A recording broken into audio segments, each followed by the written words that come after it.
Hello everyone, welcome to academy of civil engineering. Polity का एक बहुत छोटा सा टॉपिक है, इमरजेंसी पावर्स ऑफ प्रेसिडेंट। राष्ट्रपति की आपातकालीन शक्तियां अगर देश में या किसी भी स्टेट में कोई भी ऐसी एक्टिविटी होती है जो कॉन्स्टिट्यूशन का उल्लंघन, संविधान का उल्लंघन करती है, तो उसके लिए हमारे राष्ट्रपति जी के पास कुछ शक्तियां हैं जिनका वर्णन अनुच्छेद 352, 356 और 360 में किया हुआ है। उनके बारे में पढ़ लेते हैं। बहुत ज्यादा बड़ा टॉपिक नहीं है ये। तीन जो इमरजेंसी पावर्स हैं वो है हमारे प्रेसिडेंट जी को। पहली है नेशनल इमरजेंसी लगाने की, राष्ट्रीय आपात, पार्ट 18, आर्टिकल 352, आर्टिकल 352 भाग 18। जर्मनी से ये लिया हुआ है नेशनल इमरजेंसी, जो 3 शर्तों में लगता है। जब देश में युद्ध की स्थिति हो, कोई भी युद्ध छिड़ने वाला है, जब बाहर से किसी का आक्रमण हो या होने वाला हो, संभावना हो, तब सशस्त्र विद्रोह आएगा हमारे खुद के एरिया के अंदर, इंडिया में। जैसे किसी ने कोई आंदोलन छेड़ दिया, ये जैसे जाट आंदोलन था या किसान आंदोलन था, अगर ये बहुत बड़ा रूप ले लेता है ना, तो इमरजेंसी की नौबत आ जाती है।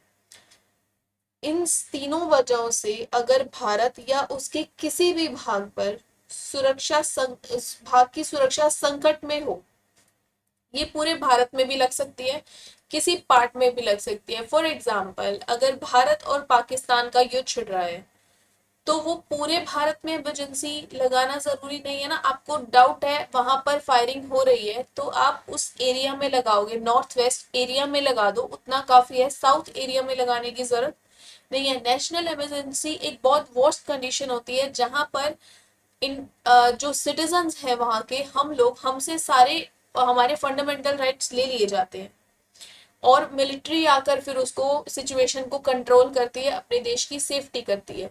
तो नेशनल इमरजेंसी एक वर्स्ट कंडीशन होती है।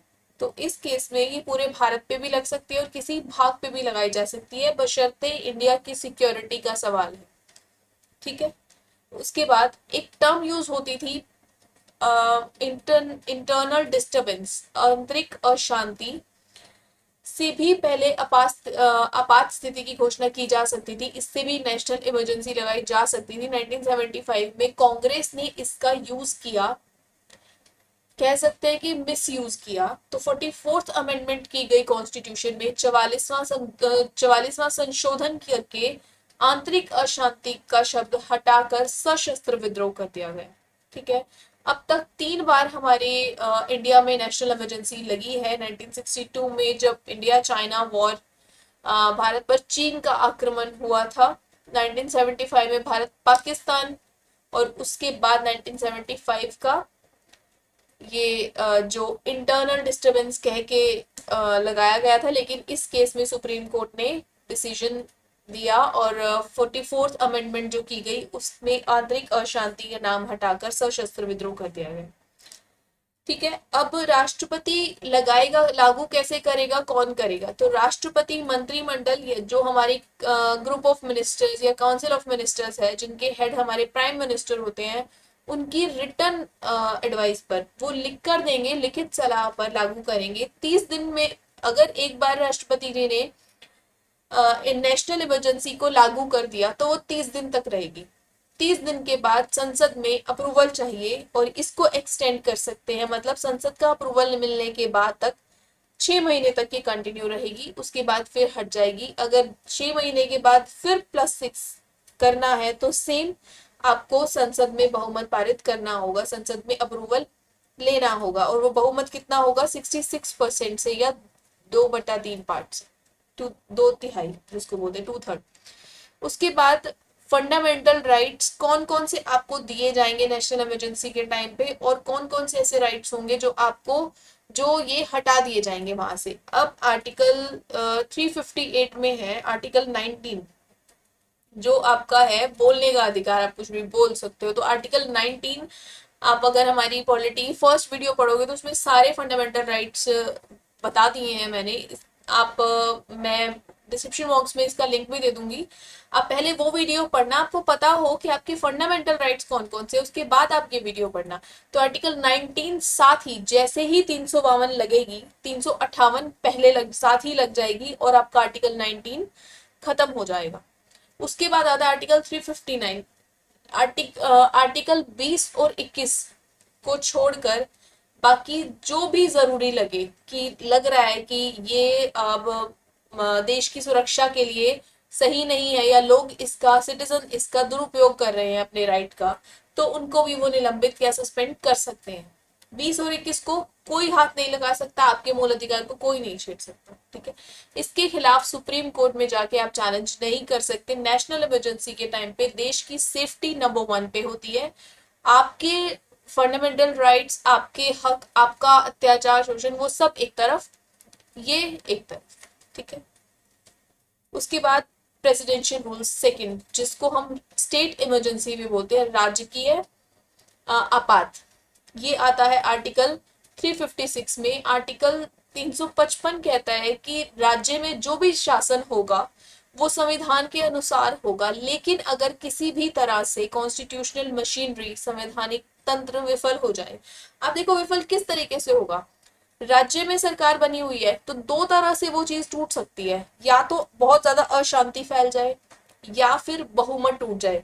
महाराष्ट्र में बहुमत टूट गया था ना ठाकरे सरकार का, तो सरकार उन्होंने बोला कि संसद में अपना बहुमत शो करेंगे, जो कि नहीं कर पाए और सरकार खत्म हो गई। तो या तो बहुमत ना हो तो अशांति हो जाती, तो कॉन्स्टिट्यूशनल मशीनरी आपकी फेल हो जाएगी स्टेट की, और या फिर वैसे कोई इतना ज्यादा वहां पर लोगों ने हिंसात्मक कार्रवाई कर दी है, कोई आंदोलन छेड़ दिया है, जिस वजह से आप संविधान के कानून को लागू नहीं कर पा रहे हो, तो आप जो सीएम है उनके हाथ से जो शासन होगा उस एरिया का, जो रूल रेगुलेशंस होंगे वो वहां से हटकर गवर्नर के पास चली जाएंगी सारी की सारी पावर्स, ठीक है।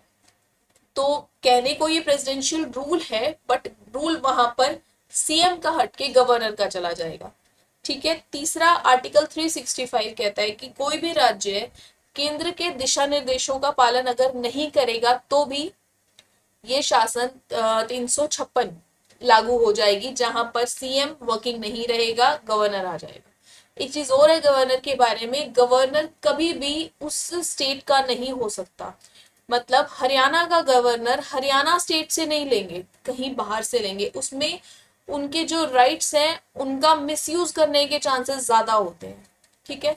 अब लागू, गवर्नर, अगर ऐसी कोई सिचुएशन आ गई है जब कॉन्स्टिट्यूशनल मशीनरी फेल हो गई है, ठीक है, तो गवर्नर इन्फॉर्म करेंगे राष्ट्रपति को। अगेन राष्ट्रपति मंत्रिमंडल, काउंसिल ऑफ मिनिस्टर्स की लिखित सलाह पर इसको लागू कर देंगे और सारी की सारी पावर्स चली जाएंगी गवर्नर के पास, ठीक है। इसके साथ साथ अब प्रोसेस क्या है, वही 60 दिन के अंदर अप्रूवल लेना है। वहां पर 30 दिन था। 30 दिन क्यों था? क्योंकि वो नेशनल इमरजेंसी थी, देश की सेफ्टी पे बात थी, किसी ने आक्रमण किया है तो देश को बचाना है। अब यहाँ पर ऐसा कुछ नहीं है, आपका बहुमत खो दिया अगर आपकी सरकार ने, तो कोई ज्यादा बड़ी बात नहीं है, दंगा फसाद का कोई चांस नहीं है। इसीलिए आपको 60 दिन दे दिए। राष्ट्रपति ने जब मंत्रिमंडल की सलाह पर एक बार राजकीय आपात घोषित कर दिया, स्टेट इमरजेंसी घोषित कर दी, या प्रेसिडेंट रूल आप उसको कह सकते हो, तो 60 दिन के अंदर, 2 महीने का टाइम है आपके पास, आपको संसद में 1/2 51% से आपको अपना बहुमत लेना है, अप्रूवल ले लेना है, और ये चलेगा 6 महीने तक। लेकिन इसके बाद अगर 6 महीने तक चलाना है तो फिर यही प्रोसेस करो, और मैक्सिमम ये 3 साल तक चल सकता है। नेशनल इमरजेंसी मैक्सिमम कितना भी चल सकती है, आप हर 6-6 महीने में अप्रूवल लेते जाओ, वो आगे एक्सटेंड होती जाएगी। भारत में पहला राष्ट्रपति शासन प्रेसिडेंशियल रूल लगा था पंजाब में, जब पेप्सू था। पेप्सू की भी वीडियो हमने ऑलरेडी डाल दी है, आप प्लीज ये वीडियो देखने से पहले हरियाणा जीके की बाकी, सॉरी पॉलिटी की बाकी की वीडियोस देख लो, आपको सारी इमेज क्लियर हो जाएगी कि मैं किस किस बारे में बात कर रही हूँ, ठीक है। अब नेक्स्ट चलते हैं फाइनेंशियल इमरजेंसी। फाइनेंशियल इमरजेंसी नाम से पता चल रहा है आपको फाइनेंस से रिलेटेड होगी। ये ली है अमेरिका से, पिछली दोनों ली थी हमने जर्मनी से। तो इसका है आर्टिकल 360, वित्तीय आपात राष्ट्रपति मंत्रिमंडल की मौखिक सलाह पर। वहां दोनों लिखित थे, डिफरेंस क्या है, यहाँ पर वो ऑरली डिस्कस करेंगे और 60 डेज में संसद का अप्रूवल लेकर इसको पारित कर दिया जाएगा, ठीक है, लगा दिया जाएगा फाइनेंशियल इमरजेंसी। लेकिन इसमें एक चीज और है, ये पारित होने के बाद तक अब पीछे अगर हम दोनों देखें कि नेशनल इमरजेंसी जब लगी तो 6 महीने करके आपको अप्रूवल लेना पड़ा, और वो अनंत काल तक लगी रहेगी जब तक आप हटा दोगे नहीं, ठीक है। और हमने स्टेट इमरजेंसी के लिए देखा कि स्टेट इमरजेंसी कब तक लगी रहेगी, मैक्सिमम 3 साल तक, ठीक है। लेकिन फाइनेंशियल इमरजेंसी एक अलग है, ये आप 60 दिन में लगा दोगे, उसके बाद 60 दिन तक लग गई है, उसके बाद ये तब तक नहीं हटेगी जब तक संसद अप्रूवल पारित ना कर दे इसको खत्म करने का। तो ये तीनों में एक डिफरेंस है जो कि बहुत बड़ा डिफरेंस है। ऐसी स्थिति भारत में आज तक नहीं आई, ठीक है। इतना सा ही है ये वीडियो। ये तीनों इमरजेंसीज के बारे में, प्रेसिडेंट की पावर्स के बारे में आपको पता होना चाहिए। बहुत ज्यादा लंबी वीडियो नहीं थी। And thank you so much.